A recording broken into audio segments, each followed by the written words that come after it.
प्यारे हाजिराने मजलिस, मासटा की मास? आरबी मास मुहर्रम मास। आरबी मास मुहर्रम मास। আরবিতে নববর্ষ হয় না, নববর্ষ পালন করা হয় না। ওই কেক ফেক ফাটিয়ে কেক ফেক কাটা, কথা বুঝতে পারছেন না আমি কি বোঝাতে চাইছি? বুঝতে পারছেন কি? বেদাতিরা যেসব করে, কেক কাটে, মোমবাতিতে ফুঁ দেয়, আগুন নিভিয়ে, কথা বুঝেছেন? ইসলাম এই জিনিসের অনুমতি দেয় না, নববর্ষের অনুমতি দেয় না, জন্মদিন পালন করার অনুমতি দেয় না, মৃত্যুদিন পালন করার অনুমতি দেয় না। কথা বুঝতে পারছেন না? তবে আরবি মাসের হিসাব রাখা, কারণ আরবি মাসের সাথে মুহররম জড়িত, আরবি মাসের সাথে আশুরা জড়িত, আরবি মাসের সাথে রমজান জড়িত, আরবি মাসের সাথে রবিউল আউয়াল জড়িত, আরবি মাসের সাথে জিলকাদ জিলহজ জড়িত। সেই জন্য এই আরবি মাসের হিসাব রাখাটা হচ্ছে ফরজে কেফায়া। ফরজে কেফায়া মানে বোঝেন? অন্তত একজনকে হিসাব রাখতে হবে। যদি কেউ একজন হিসাব না রাখে সবাই গুনাহগার হবে। আরবি মাসের হিসাব অন্তত একজনকেও আপনাকে হিসাব রাখতে হবে। যদি এই গ্রামের কেউ যদি আরবি মাসের হিসাব না রাখে, তাহলে সে একটা ফরজে কেফায়া তরক করলো, সমস্ত গ্রামবাসীর গুনাহ হবে। কথা বুঝতে পারছেন না? সমস্ত গ্রামবাসীর গুনাহ হবে। মুহররম মাস, শাহরুল্লাহিল মুহররম, হাদিস শরীফের মধ্যে এসেছে, আল্লাহ রাসূল বলেছেন শাহরুল্লাহিল মুহররম। মুহররম হচ্ছে আল্লাহ পাকের মাস। মুহররম আল্লাহ পাকের মাস। আল্লাহ রাসূল বলছেন রমজানের রোজার পরে সব থেকে উত্তম রোজা হচ্ছে মুহররমের রোজা। ফরজ নামাজের পরে সব থেকে উত্তম নামাজ হচ্ছে সব থেকে উত্তম নামাজ হচ্ছে সলাতুল লাইল, অর্থাৎ তাহাজ্জুদের নামাজ। আমার কথা বুঝেছেন? রমজান মাসের পরে সব থেকে উত্তম রোজা হচ্ছে মুহররমের রোজা, এবং ফরজ নামাজ জোহর আসর মাগরিব ইশা ফজর, এই ফরজ নামাজের পরে সব থেকে উত্তম নামাজ হচ্ছে সলাতুল লাইল, অর্থাৎ তাহাজ্জুদের নামাজ। আমার কথা বুঝতে পারছেন না আপনারা? এটা হ্যাঁ হু দেবেন, না ভাববো বুঝতে পারছেন। প্যারে হাজিরানে মজলিস, এই মুহররম মাস অত্যন্ত পবিত্র একটা মাস। অনেকে ফোন করে, হুজুর আসসালামু আলাইকুম। ওয়ালাইকুম আসসালাম। কি ব্যাপার হুজুর? মুহররম মাসে বিয়ে চলবে, বিয়ে করা যাবে বলে? আমার কথা বুঝতে পারছেন না? মুহররম মাসে হুজুর বিয়ে করা যাবে? হ্যালো হুজুর শুনতে পাচ্ছেন? মুহররম মাসে বিয়ে হবে? আমি বলছি কেন বিয়ে হবে না? কি হয়েছে? বিয়ে করা যাবে না কেন? মুহররম মাস হচ্ছে পবিত্র মাস, এই মাসে বিয়ে করা হচ্ছে উত্তম। এই মাসে বিয়ে করা হলো উত্তম, বিয়ে শাদী করা, বিবাহ করা, এটা হচ্ছে উত্তম আফজাল। চারটে মাসকে আল্লাহ পাক পবিত্র ঘোষণা করেছেন আর বলেছেন এই চারটে মাসে তোমরা গুনাহ থেকে বিরত থাকো। একটা হচ্ছে জিলকাদ মাস, একটা হচ্ছে জিলহজ মাস, আর একটা হচ্ছে মুহররম মাস, আর একটা হচ্ছে রজব মাস। জিলকাদ, জিলহজ, মুহররম, রজব, এই চারটে মাসকে আল্লাহ পাক বলেছেন পবিত্র মাস। তোমরা এই চারটে মাসে গুনাহ থেকে বিরত থাকো, খারাপ কাজ থেকে, অশ্লীল কাজ থেকে দূরে থাকো। এর মানে এই নয় যে অন্য মাসে আপনি খারাপ কাজ করবেন। এর মানে হচ্ছে এটা যে এই মাসে আপনি সতর্ক বেশি থাকবেন, কারণ এই মাসে আল্লাহ পাকের অফার চলে, সুযোগ চলে, সুবিধা চলে। এই মাসে আপনি যত খুশি আল্লাহর রহমত কুড়িয়ে নেন, আল্লাহর রহমত কুড়িয়ে নেন। কথা বুঝতে পেরেছেন না? তো ভাইজান, পবিত্র মাস। তবে ইসলামে মুহররম মাস উপলক্ষ করে নববর্ষ পালন করব, ফুল মানে কি বলে কেক কাটবো, এটা কিন্তু নাজায়েজ, এটা ইসলাম সম্মতি দেয় না। ইসলামে আমি কি বললাম? নববর্ষ বলেন চলে না, জন্মদিবস চলে না। তবে আল্লাহ রাসূল সাল্লাল্লাহু আলাইহি ওয়াসাল্লাম সোমবারের দিনে রোজা রাখতেন, কারণ সোমবারে আল্লাহ রাসূল সাল্লাল্লাহু আলাইহি ওয়াসাল্লাম দুনিয়াতে এসেছিলেন। তো আপনারা যদি সোমবারে রোজা রাখেন এতে কোনো অসুবিধা নেই। আল্লাহ রসুল যেহেতু রাখতেন সেই জন্য যদি আপনি সোমবারে রোজা রাখেন এতে অসুবিধা নেই। তবে আমরা রসুলে পাক সাল্লাল্লাহু আলাইহি ওয়াসাল্লামের জন্মদিন পালন করি না, কারণ রসুলে পাক সাল্লাল্লাহু আলাইহি ওয়াসাল্লামের জন্মদিন নিয়ে একটা মতবিরোধ রয়েছে। অনেকে বলেছেন রসুলে পাক 8ই রবিউল আউয়াল দুনিয়াতে এসেছেন, অনেকে বলেছেন 1লা রবিউল আউয়াল, অনেকে বলেছেন 9ই রবিউল আউয়াল, অনেকে বলেছেন 12ই রবিউল আউয়াল। মতবিরোধ আছে। তবে সোমবারের দিনে এসেছিলেন আল্লাহ রসুল সাল্লাল্লাহু আলাইহি ওয়াসাল্লাম, সেই জন্য আল্লাহ নবী সোমবারে রোজা রাখতেন, আপনারাও রোজা রাখতে পারেন। ইসলামে জন্মদিন পালন করা হয় না। আর আপনি যদি জন্মদিন পালন করে যদি কোনো ইবাদত করেন, যে আজকে আমি জন্ম হয়েছি তাই আজকে জন্মদিন উপলক্ষ করে আমি নামাজ পড়ব, এটাও চলবে না। জন্মদিন উপলক্ষ করে আমি রোজা রাখবো, চলবে না। হ্যাঁ, আপনি অন্য দিনও রোজা রাখেন, আজকেও রোজা রাখলেন, এতে কোনো অসুবিধা নেই। আপনি সপ্তাহে 3 দিন রোজা রাখেন, একদিন হয়তো আপনার জন্মদিন, সেদিন আপনার রোজা রাখার পালা এসে গেছে, আপনি যদি রোজা রাখেন এতে কোনো সমস্যা নেই। আমার কথা বুঝতে পারছেন? বিরক্ত হচ্ছেন? অনেকে আছে জন্মদিন পালন করে মনে করে যে ওরা কেক কাটে তো আমি একটু খেজুর খাবো, জন্মদিন পালন করে একটু খেজুর কেটে খাবো, এটাও বেদাত, এটাও বেদাত। মৃত্যুদিন পালন করে কেউ যদি কিছু করে, মৃত্যুদিন আমরা কি করি? ইসালের সওয়াব। ইসালের সওয়াব মানে হচ্ছে সওয়াব পাঠানো। এটাকে যদি আপনি নির্দিষ্ট একটা দিন হিসাবে যদি করেন যে 40 দিনের মধ্যেই করতে হবে, 40 দিনের মাথায় করতে হবে, যদি এরকম আপনি চিন্তা ভাবনা করেন, এটাও বেদাত, এটাও বেদাত। আপনাকে কি করতে হবে? যে কোনো দিন আপনি আপনার আব্বাজানের রুহে সবরে সানির জন্য, আম্মাজানের রুহে সবরে সানির জন্য, আপনার বোনের, আপনার ভাইয়ের, আপনার ছেলের, আপনার মেয়ের সবরে সানির জন্য আপনি যদি একটু মানুষকে খাওয়ান, একটু যদি কোরআন শরীফ পড়ান, একটু যদি দুয়ার মাহফিল করেন, একটু যদি ওয়াজের মাহফিল করেন, এতে কোনো ক্ষতি নেই, আপনি করতে পারেন। তবে এই যে নির্দিষ্ট করে নেওয়া, 40 দিনের মাথায় করতে হবে, এটা যদি করেন বেদাত হয়ে যাবে। আমার কথা বুঝতে পারছেন না? খুব সাবধান। তো আমি যে কথা বলছিলাম, এটা হচ্ছে মুহররম মাস। হাদিস শরীফের মধ্যে এসেছে এই মুহররম মাসে বনু ইসরাইলকে আল্লাহ পাক রব্বুল আলামিন সমুদ্রের মাঝখান থেকে রাস্তা করে দিয়েছিলেন। হযরত ঈসা আলাইহিস সালাতু ওয়াস সালাম তিনি ওই রাস্তা দিয়ে চলে গিয়েছিলেন। কথা বুঝতে পারছেন? আল্লাহ পাক রব্বুল আলামিন সে রাস্তা করে দিয়েছিলেন। প্যারে হাজিরানে মজলিস, ফিরাউনের দলবলকে হযরত মুসা আলাইহিস সালাম সেই সমুদ্রের মাঝখান থেকে রাস্তা হয়ে গেল, হযরত মুসা আলাইহিস সালাম তিনি চলে গেলেন, কিন্তু ফিরাউনের দলবল সেই সমুদ্রের মধ্যেই ডুবে মারা গেল। হাদিস শরীফের মধ্যে এটা উল্লেখ আছে, এটা উল্লেখ আছে। মুহররমের এই 10 তারিখে হয়েছিল, এই ঘটনাটা মুহররমের 10 তারিখে হয়েছিল। আর এই মুহররমের 10 তারিখে আরো একটা জিনিস হয়েছে, যেটা হলো আওলাদে রাসূল, রাসূলের আওলাদ হযরতে হুসাইন রাদিয়াল্লাহু তাআলা আনহুকে কারবালার প্রান্তরে এজিদ বাহিনী আল্লাহর রাসূলের আওলাদকে, আল্লাহর রাসূলের কলিজার টুকরা নাতির গলার উপরে ছুরি চালিয়েছে। বলেন নাউজুবিল্লাহ। আগে আস্তাগফিরুল্লাহ বলবেন না? জোরে বলবেন না আস্তাগফিরুল্লাহ? প্যারে হাজিরানে মজলিস, আপনারা কম বেশি জানেন আল্লাহ রসুলের আওলাদ হযরত হুসাইন রাদিয়াল্লাহু তাআলা,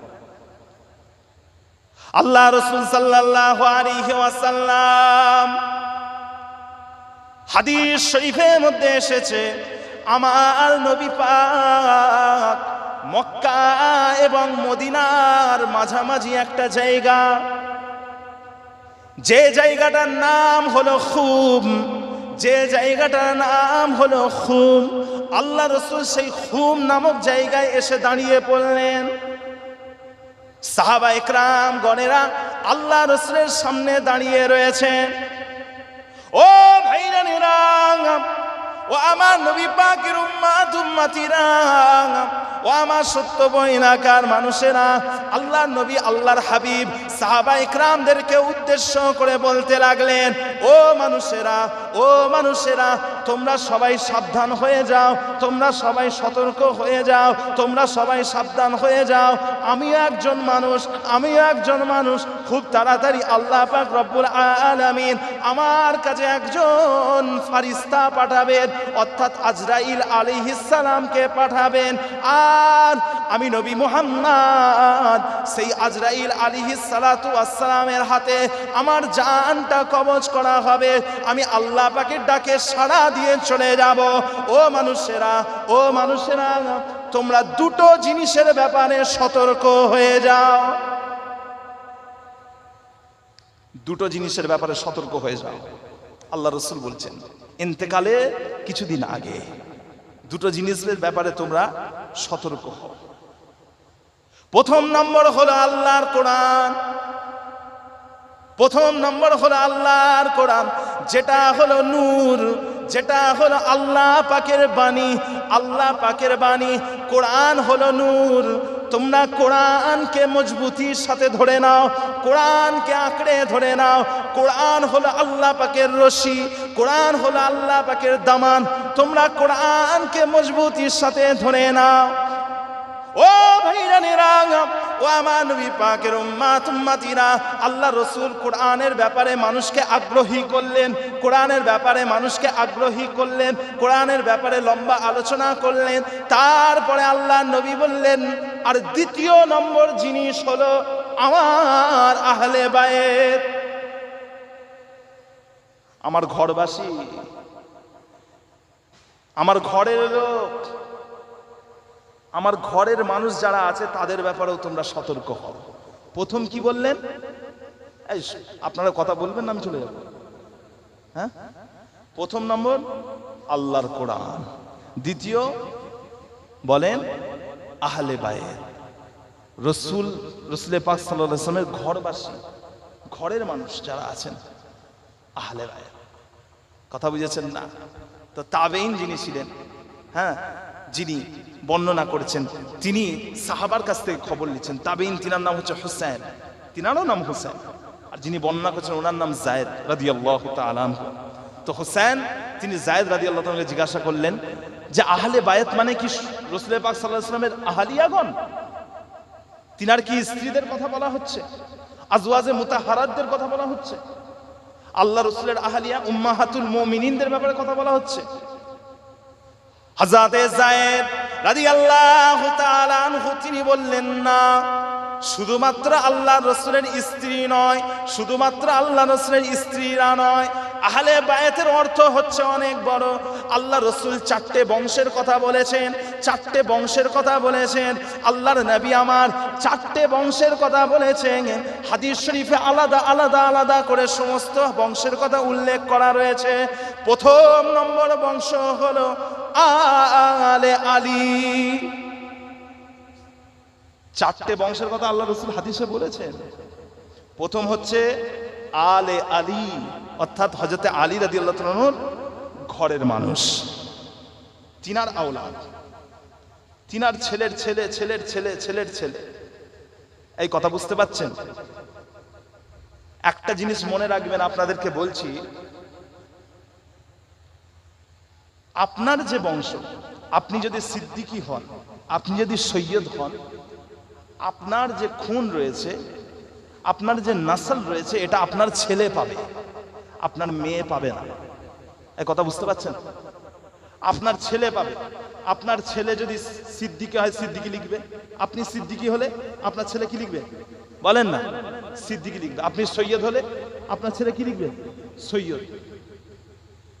আর আপনার মেয়ের সাথে যার বিবাহ হবে, সেই স্বামী যে বংশের হবে, তার ছেলে ওই বংশেরই হবে।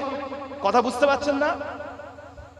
মেয়ের থেকে নাসাব টানা হয় না, সব সময় ছেলের থেকে নাসাব টানা হয়। একমাত্র হযরতে ফাতিমা রাদিয়াল্লাহু তাআলা আনহা, উনি শুধুমাত্র, একমাত্র উনি তিনার পিতার নাসাবটা টেনেছেন। শুধুমাত্র হযরতে ফাতিমা রাদিয়াল্লাহু তাআলা আনহা, তিনি শুধুমাত্র আল্লাহ রাসূলের বংশ টেনেছেন। হাদিস শরীফে উল্লেখ আছে, এটা শুধুমাত্র ফাতিমা রাদিয়াল্লাহু তাআলা আনহার ক্ষেত্রে। কথা বুঝতে পেরেছেন? প্রথম নম্বর হলো আলে আলী, দ্বিতীয় নম্বর হলো আলে জাফর, আলে জাফর তৈয়ার। হযরতে আলী রাদিয়াল্লাহু তাআলা আনহুর ভাই জাফর তৈয়ার, তিনার বংশের যতজন রয়েছেন, তিনার পরিবারের, তিনার ছেলে, তার ছেলে, তার ছেলে, তার ছেলে, ইনারা সকলেই হলেন আহলে বায়েত, ইনারা সকলেই হলেন আহলে বায়েত। কটা হলো? কথা বলবেন না? আপনারা বিরক্ত হচ্ছেন, আপনারা বোরিং হয়ে গেছেন নাকি বলেন তো? তৃতীয় নম্বর বনু আলী, বনু জাফর। তৃতীয় নম্বর হচ্ছে বনু আকিল। বনু আকিল ইনিও ছিলেন ইনি ছিলেন আবু তালিবের পুত্র। বনু আকিল ইনিও ছিলেন আবু তালিবের পুত্র।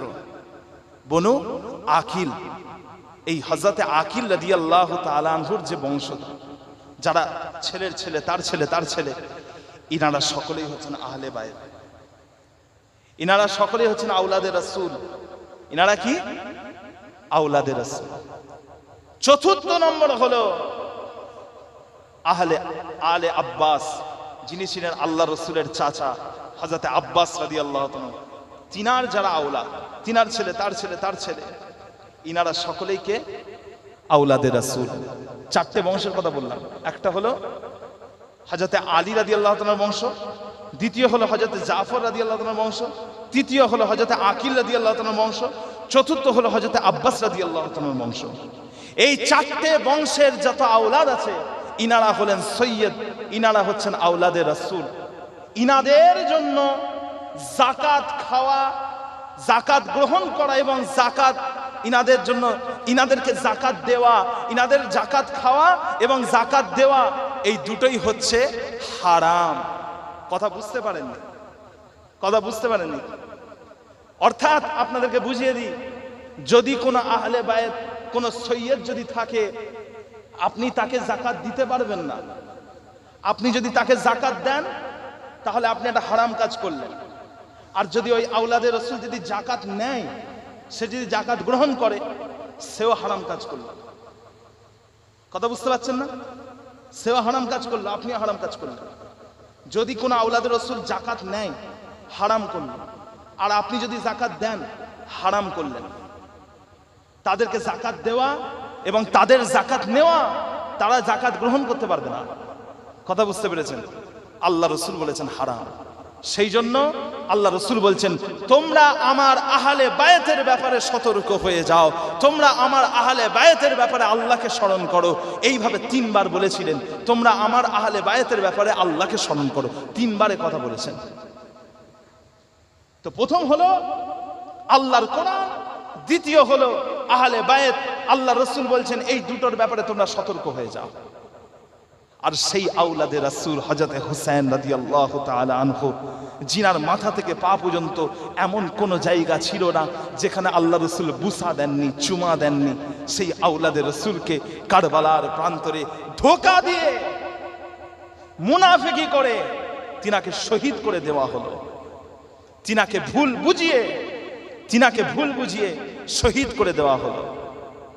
কেউ যদি যুদ্ধে যায়, সে কি তার পরিবারকে নিয়ে যায়? হ্যাঁ, কেউ যদি যুদ্ধে যায়, সে কি তার পরিবারকে নিয়ে যায়? যায় না। আওলাদে রাসূলের কাছে খবর চলে গেল যে কুফাবাসী আপনার বায়াত গ্রহণ করার জন্য প্রস্তুত হয়ে আছে, আপনি আসেন, তারা আপনার বায়াত গ্রহণ করবে। আওলাদে রাসূল তিনি তিনার চাচতো ভাইকে পাঠালেন, তিনি তিনার হযরতে মুসলিম বিন আকিলকে পাঠালেন, বলেন যাও। মুসলিম বিন আকিলকে বললেন যাও, খবরটা নিয়ে এসো, তারা কি সত্যি আমাকে আমার বায়াত গ্রহণ করতে চায়? একটু খবরটা নিতে যাও। হযরতে মুসলিম বিন আকিল হচ্ছেন আহলে বায়েতদের মধ্যে প্রথম শহীদ। তাকে প্রথমে শহীদ করা হয়েছিল, ছাদের ওপর থেকে ফেলে মেরে দেওয়া হয়েছে। কথা বুঝেছেন না? কিন্তু হযরতে হুসাইন রাদিয়াল্লাহু তাআলা আনহু, তিনি কিন্তু আল্লাহ রসুলের সুন্নতকে বাঁচানোর জন্য, সুন্নত নষ্ট হয়ে যাচ্ছে, আল্লাহ রসুলের সুন্নত ধ্বংস হয়ে যাচ্ছে, সেই সুন্নতকে আঁকড়ে ধরার জন্য হযরত হুসাইন রাদিয়াল্লাহু তাআলা আনহু, সমস্ত মানুষ, সমস্ত সাহাবারা তারা এসে বলছেন, ও আওলাদে রাসূল হুসাইন রাদিয়াল্লাহু তাআলা আনহু, আপনি খবরদার কুফায় যাবেন না, খবরদার কুফায় যাবেন না, খবরদার কুফায় যাবেন না।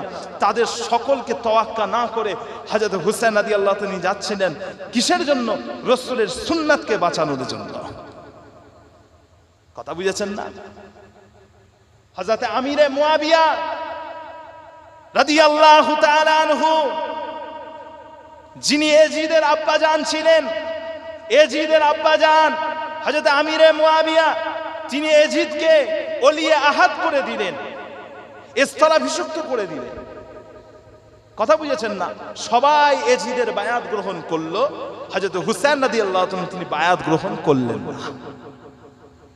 হযরত হুসাইন রাদিয়াল্লাহু তাআলা, হযরত মুসলিম বিন আকিল রাদিয়াল্লাহু তাআলা আনহু এবং বেশ কিছু সাহাবারা তারা এজিদের বায়াত গ্রহণ করলেন না। কথা বুঝতে পারছেন না?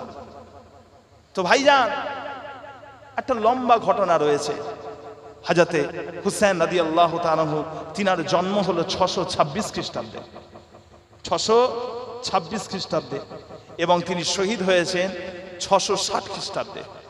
55 বছর বয়সে, 55 বছর বয়সে হযরত হুসাইন রাদিয়াল্লাহু তাআলাকে শহীদ করে দেওয়া হলো। আল্লাহ রাসূল বলছেন, আল হাসানু ওয়াল হুসাইনু সাইয়্যিদা আহলিল জান্নাহ। আল্লাহ রাসূল বলছেন, হাসান এবং হুসাইন, শুধু বললেন না হুসাইন, শুধু হাসান বলেননি, শুধু হুসাইন বলেননি। এদিকে খেয়াল করেন, আপনারা এদিকে দেখেন, আল্লাহ রাসূল শুধু হাসান বললেন না, শুধু হুসাইন বললেন না, আল্লাহ রাসূল বললেন, আল হাসানু ওয়াল হুসাইনু সাইয়্যিদা আহলিল জান্নাহ। হাসান এবং হুসাইন এই দুজনই হচ্ছেন জান্নাতের যুবকদের সরদার। জোরে বলেন সুবহানাল্লাহ। শুধুমাত্র হুসেন হুসেন হুসেন হুসেন হুসেন হুসেন। কিছু রয়েছে নামাজ পড়ে না, রোজা রাখে না, রমজান মাসে রুটি ছিঁড়ে ছিঁড়ে খাচ্ছে, ভাত খাচ্ছে দুপুর বেলা। বিহায়া কিছু কিছু আছে, তারা নিজেদেরকে দাবি করে আমরা হুসাইনি। তোমরা হুসাইনি নয়, আমরা হুসাইনি। তোমরা হুসাইনি নয়, আমরা হুসাইনি। শুধুমাত্র হুসাইন হুসাইন করলে হবে না, যেখানে হাসানের নাম এসেছে সেখানে হুসাইনের নাম এসেছে। কথা বুঝতে পারছেন না? যেখানে হাসানের নাম এসেছে সেখানে হুসাইনের নাম এসেছে। রসুলকে ভালোবাসি, রসুলের লাঠিটাকে ভালোবাসি না। বিহায়া, রসুলকে ভালোবাসি, রসুলের লাঠিটাকে ভালোবাসি না। হাসানকে ভালোবাসি, হুসাইনকে ভালোবাসি না। বিহায়া, কথা বুঝতে পারছেন না? যে খুব সাবধান। কিছু কিছু আছে, এরা নিজেদেরকে মুসলমান দাবি করে, এদের সাথে আল্লাহ রসুল বলছেন যারা মুখে এইভাবে মারে, মুখে মারে, আল্লাহ রসুলের হাদিস, যারা মুখে মারে, যারা জামা ছিঁড়ে ফেলে, যারা কাপড় ছিঁড়ে ফেলে, যারা জাহেলি যুগের কথাবার্তা বলে, আইয়ামে জাহালিয়াতের যুগে যেসব কথাবার্তা হতো সেসব কথা যারা বলে, হাদিস শরীফের মধ্যে আল্লাহ রাসূল স্পষ্ট জানিয়ে দিয়েছেন তারা আমার কেউ নয়, তারা আমার কেউ নয়।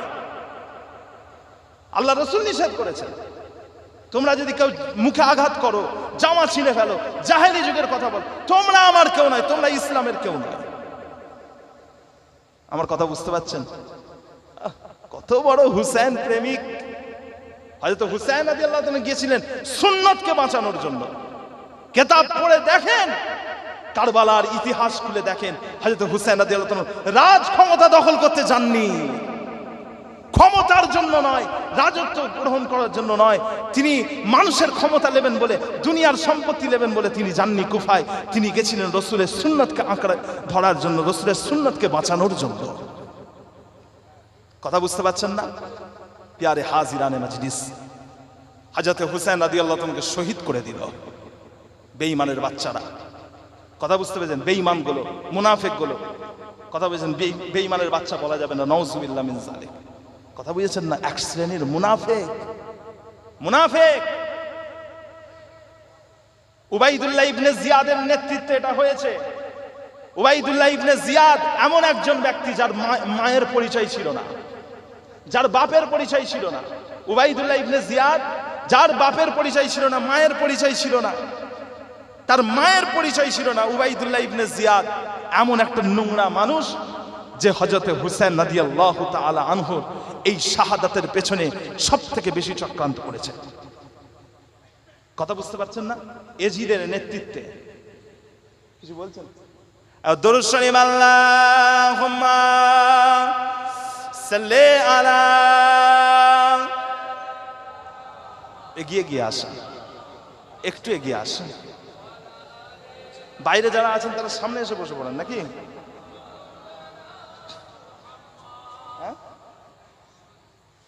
আচ্ছা, আপনারা যদি একটু এগিয়ে আসেন। অনেক রাত হয়ে গেছে, দোয়া করে দেবো নাকি?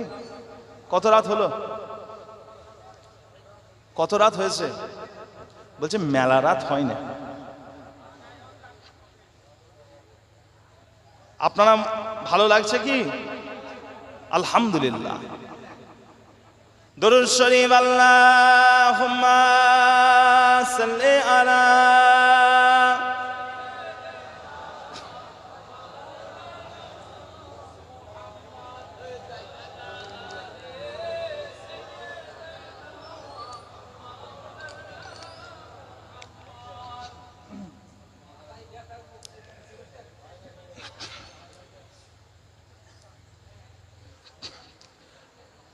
আপনাদের গ্রামের ইমাম সাহেব আমার শফিকুল ইসলাম ভাই, শফিকুল ইসলাম জাফরি ভাই, তাই তো? ঠিক বললাম তো? আপনাদের গ্রামের ইমাম সাহেব খুব মহাব্বত করেন, খুব ভালোবাসেন। তারপরে আমার ভাইজান রয়েছেন, ইনাকে আমি ছোটবেলা থেকে দেখছি, ফুরফুরা শরীফ। ইনার সাথে আজ থেকে সম্পর্ক না, আমার ছোটবেলা থেকে, বাল্যকাল থেকে সম্পর্ক। কথা বুঝতে পেরেছেন? আর আমার আব্বাজানদের সাথে অনেক আগে থেকে সম্পর্ক। তো ভাইজান অনেক মাশাআল্লাহ অনেকেই আছেন চিনা পরিচিত। আমার শফিকুল ইসলাম ভাই এই জলসার কিছুদিন আগে একটা ভিডিওর লিঙ্ক পাঠিয়ে বলেছিলেন যে ভাইজান এই গজলটা বলবেন। আমারই একটা গজল লিঙ্ক দিয়ে বলেছিলেন, হোয়াটসঅ্যাপে পাঠিয়েছিলেন। কথা বুঝতে, ইন্টারনেটে আমাকে দিয়ে বলেছিলেন যে এই গজলটা গাইবেন।